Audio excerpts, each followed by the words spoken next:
आज रिजल्ट है ना। हाँ। साल भर तो कुछ पढ़ा नहीं, एक रात पढ़ के पेपर दिया है, पक्का तू फेल होगी। और अगर तेरी बैक आई ना, मम्मी से बोल के तेरा घूमना फिरना सब बंद करवा दूंगी। अरे अरे अभी से मत डराओ, अभी पहले रिजल्ट आने तो उसके बाद डिसाइड करना। चलो देखते हैं। 70%? और तूने तो कुछ पढ़ा ही नहीं था, पक्का चिट्स लेके गई थी ना, मम्मी से बताती। अरे अरे रुको, मैं कोई चिट्स वगैरह लेके नहीं गई थी, बल्कि ये तो मेरी अनुष्का टेक्निक है। अनुष्का टेक्निक? हाँ, जैसे निंजा हथौड़ी की निंजा टेक्निक, वैसे अनुष्का तिवारी की अनुष्का टेक्निक। चलो बताती हूँ। So hey everyone, welcome back to my channel. I am a final year law student and video की स्टार्टिंग देख के ही आप समझ गए होंगे कि आज मैं किस टॉपिक पे डिस्कशन करने वाली हूँ। तो मेरा ना हमेशा से ऐसे ही रहा है कि मैं बहुत ही वो जो टॉपर बच्चे होते हैं ना, बहुत पढ़ने वाले बच्चे होते हैं, मैं तो बिल्कुल वैसे नहीं रही हूँ। मैं हमेशा से बैक बेंचर रही हूँ एंड मैंने अपनी 9th 10th 11th 12th भी एक रात पहले पढ़ के ही पास की है। एंड अब जब कॉलेज का टाइम आ गया है तो मेरी वही चीज़ें कंटिन्यू चल रही हैं। बट ऐसा नहीं है कि मैं स्टार्टिंग से इतनी स्टडीज़ इतनी नहीं करती और पेपर की एक रात पहले पढ़ती हूँ तो मतलब कि मेरे मार्क्स अच्छे नहीं आते, ऐसा कुछ। अच्छा स्कोर करती हूँ मैं, हर सेमेस्टर में मेरे अच्छे मार्क्स आते हैं। इसीलिए मेरी बहन इतना शॉक थी मेरा रिजल्ट देखकर, क्योंकि बिल्कुल भी अनएक्सपेक्टेड था कि जब वो मुझको साल भर देखती है कि मैं पढ़ाई नहीं करती हूँ, मैं कुछ ना कुछ करती रहती हूँ यहाँ वहाँ। एंड जब मेरे एग्जाम्स आते हैं तो मैं एक रात पहले पढ़ के और जाके एग्जाम लेके आती हूँ, स्टिल अच्छा स्कोर करती हूँ। तो वही देखकर शौक थी। तो मैंने सोचा कि कुछ ऐसी टेक्निक्स होती हैं, कुछ ऐसी स्ट्रेटजीज होती हैं जो मैं आपके साथ शेयर कर सकती हूँ।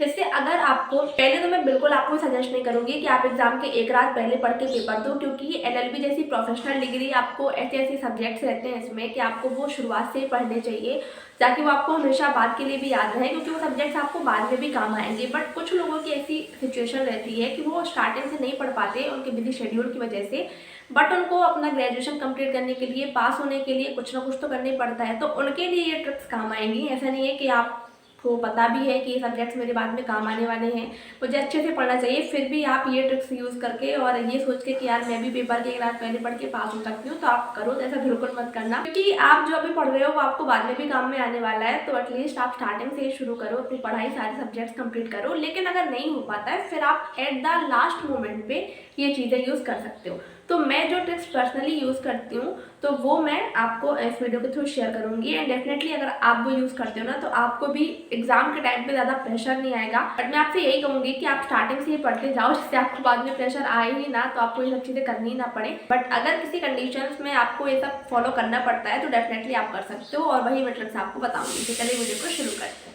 First point is understand the pattern और द होल सिलेबस। देखो, अगर हम पहले से अपना सिलेबस कवर करके चलते हैं ना, तो ये जरूरी है कि हम पूरा सिलेबस अच्छे से देखें कि क्या क्या चीजें हैं, अच्छे से पढ़ें, सारे नोट्स बनाएं, एवरीथिंग। लेकिन अगर आप एग्जाम के एक दिन पहले ही पढ़ रहे हो ना, तो फिर आप पूरा सिलेबस देखोगे कि क्या क्या चीजें हैं, क्या क्या चीजें कहाँ से पूछी जा रही है, तो वो आपको फिर बहुत ज्यादा हेक्टिक हो जाएगा और वो बहुत ही टाइम कंज्यूमिंग भी है। तो इससे अच्छा है कि आप अपना पूरा सिलेबस जो है उसको ना समझ के सिलेबस का पैटर्न समझो कि क्या क्या चीजें पूछी जा रही है। और इसलिए बेस्ट ऑप्शन है कि आपके जो प्रीवियस ईयर पेपर है ना, आप उनको एनालाइज करो, क्योंकि बहुत बार एग्जाम्स में ऐसा होता है कि जो प्रीवियस ईयर में क्वेश्चंस पूछे जाते हैं ना, वही रिपीट होते हैं। तो मैं हमेशा ये करती हूँ कि जब भी मेरे एग्जाम की डेट अनाउंस हो जाती है, सपोज करो कि आज अगर 10 नवंबर है और मेरे एग्जाम है 20 नवंबर से मेरे एग्जाम स्टार्ट है, तो मेरे पास 10 दिन का टाइम है। तो मैं 10 दिन में यही करूँगी कि जो पूरे मेरे प्रीवियस ईयर पेपर्स हैं, जितने भी सब्जेक्ट्स हैं उनके जो प्रीवियस ईयर पेपर्स हैं, वो सारे प्रीवियस ईयर पेपर निकालूंगी और एनालाइज करूंगी कि कौन कौन से क्वेश्चन रिपीटेड हैं और बार बार पूछे गए हैं। तो मैं, मेरा जो मेन फोकस रहेगा वो उन्हीं क्वेश्चन पे रहेगा, क्योंकि उसमें 80-90% चांस होते हैं कि वो क्वेश्चन फिर से पूछे जाएंगे। लेकिन इसका मतलब ये बिल्कुल नहीं है कि वो ही पूछे जाएंगे, इसलिए बैकअप के लिए आपको 2-3 क्वेश्चन और प्रिपेयर करके चलने हैं। तो वो आपको सिलेबस में, जब आप सिलेबस पढ़ते हो ना, जब आप क्वेश्चन देखते हो, तो आपको थोड़ा बहुत इतना बेसिक अंडरस्टैंडिंग होती है कि समझ में आ जाता है कि हाँ ये इंपॉर्टेंट है, ये आ सकता है, तो आप उस हिसाब से कर सकते हो। तो इसलिए सबसे इंपॉर्टेंट है कि आप सबसे पहले PYQs उठाओ और उसको एनालाइज करो कि कौन कौन से क्वेश्चंस पूछे जा रहे हैं, बार बार रिपीट पे आ रहे हैं। और हर जो सब्जेक्ट होता है ना, हर सब्जेक्ट कुछ इंपॉर्टेंट टॉपिक्स होते हैं। जैसे अगर मैं CRPC की बात करूँ तो CRPC कुछ इंपॉर्टेंट टॉपिक्स हैं, जैसे FIR, अरेस्ट, वारंट, ये सारी चीज़ें। तो ये इन चीज़ों पे आपको ज़्यादा ध्यान देना है। और कुछ टॉपिक्स ऐसे होते हैं जो इतने इंपॉर्टेंट नहीं होते, तो आप उन पर थोड़ा कम ध्यान दो या ना भी दो तो भी चलेगा। तो इसलिए सबसे पहले आपको PYQs एनालाइज करनी है। जो क्वेश्चन बार बार रिपीटेड हैं आप उन पर ज़्यादा फोकस करो और उनको अच्छे से पढ़ो, और जो क्वेश्चन आपको लग रहे हैं कि हाँ ये इंपॉर्टेंट है, पूछे जा सकते हैं, उन पर ध्यान दो। क्योंकि अगर आप सारा कवर करने के चक्कर में पढ़ोगे ना, तो वो एक रात पहले तो नहीं ही हो सकता, इम्पॉसिबल है। इसलिए अगर आप एक रात पहले ही पढ़ रहे हो ना, तो आप सिर्फ मेन चीज़ों पर ध्यान दो, जो इंपॉर्टेंट टॉपिक्स हैं उस पर ध्यान दो, और जो रिपीटेड क्वेश्चन है उस पर ध्यान दो। Second point is make exam notes not aesthetic notes. मेरी सबसे बड़ी गलती पता क्या थी कि अगर मैं एग्जाम के 2 दिन पहले भी पढ़ रही हूँ ना, तो मैं एक टॉपिक के नोट्स बनाने में पूरा 1 दिन निकाल लेती थी, क्योंकि मुझे हर चीज़ एकदम परफेक्ट चाहिए। एकदम हाईलाइटर से हाईलाइट करना है, स्टिकी नोट्स चिपकाने, इंपॉर्टेंट चीज़ें ऐड करनी है, सब चीज़ें मुझे एकदम परफेक्ट चाहिए होती थी।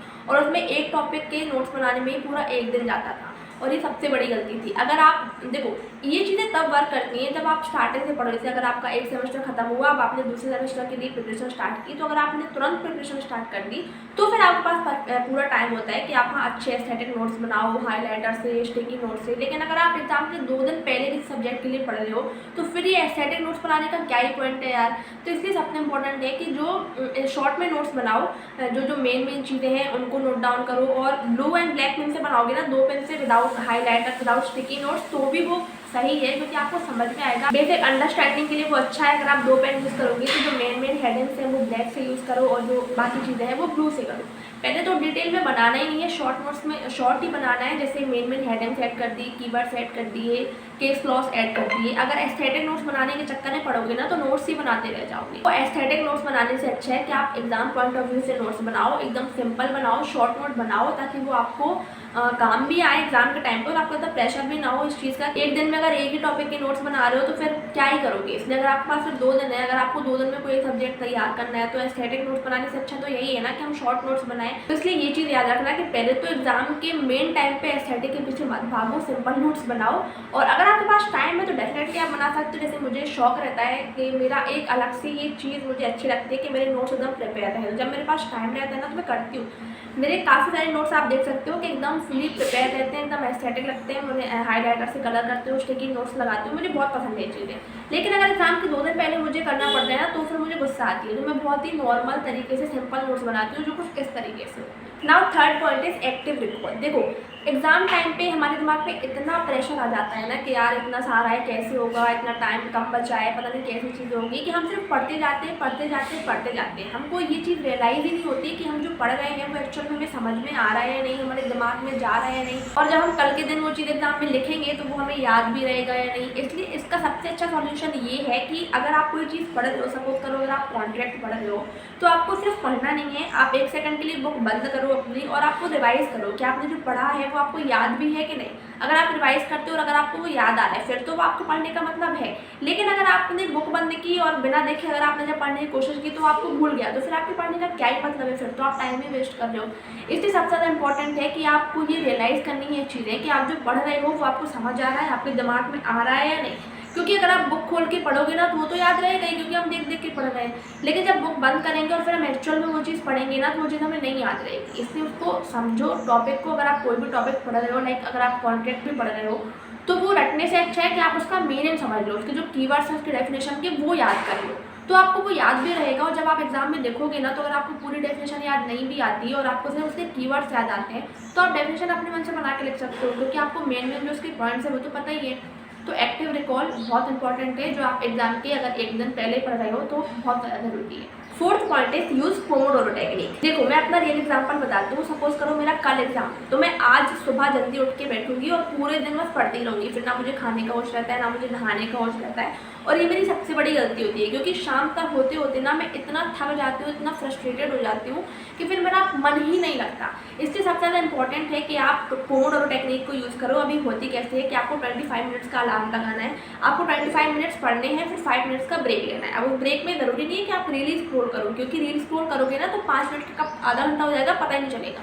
तो उस 5 मिनट में थोड़ा वॉक कर सकते हो, कोई माइंडफुल म्यूजिक सुन सकते हो, या कुछ और सब्जेक्ट्स का देख सकते हो, या कुछ भी घर पे बात कर सकते हो, कुछ भी चीज़ें कर सकते हो, बट फ़ोन यूज़ मत करना, क्योंकि अगर फ़ोन उठाया ना तो वो 5 मिनट आधा घंटा हो जाएगा और हमें पता ही नहीं चलेगा।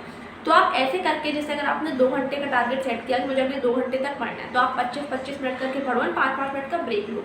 तो अगर आपको बीच बीच में ब्रेक भी मिलता जाएगा ना, तो आपका दिमाग भी थोड़ा एक्टिव रहेगा और आपको चीज़ें समझ में भी आएंगी। क्योंकि अगर आप कंटिन्यू पढ़ोगे ना, तो आप भले आगे से पढ़ते जाओ, लेकिन जो पीछे पढ़ रहे हो ना वो सब सपाट होता जाएगा। और अगर आप 5-5 मिनट के ब्रेक में पढ़ोगे, तो आपने 25 मिनट पढ़ा, एक टॉपिक कंप्लीट किया, 5 मिनट ब्रेक लिया, तो आपको वो चीज़ें दिमाग में बैठ जाएंगी और भूलेंगी नहीं। फिर नेक्स्ट 25 मिनट में आपने दूसरा टॉपिक उठाया, उसको कंप्लीट किया, फिर 5 मिनट का ब्रेक लिया, एंड फिर एंड में 10-15 मिनट का ब्रेक लेके आप वो सारी चीज़ें रिवाइज कर सकते हो। तो ये कुछ छोटी छोटी टेक्निक्स होती हैं जो हमें फॉलो करनी होती है एग्जाम के टाइम पे, जिससे हमारे दिमाग पे प्रेशर भी ना हो, हमको चीज़ें समझ में भी आए, भूले ना, और एग्जाम के टाइम पे वो याद भी रहे। और एग्जाम के टाइम पे जब हम बैठे हैं एग्जाम लिखते हैं तो हमें प्रेशर ना हो उस चीज़ का कि यार हम तो भूल ही गए कि हमने कल क्या पढ़ा था।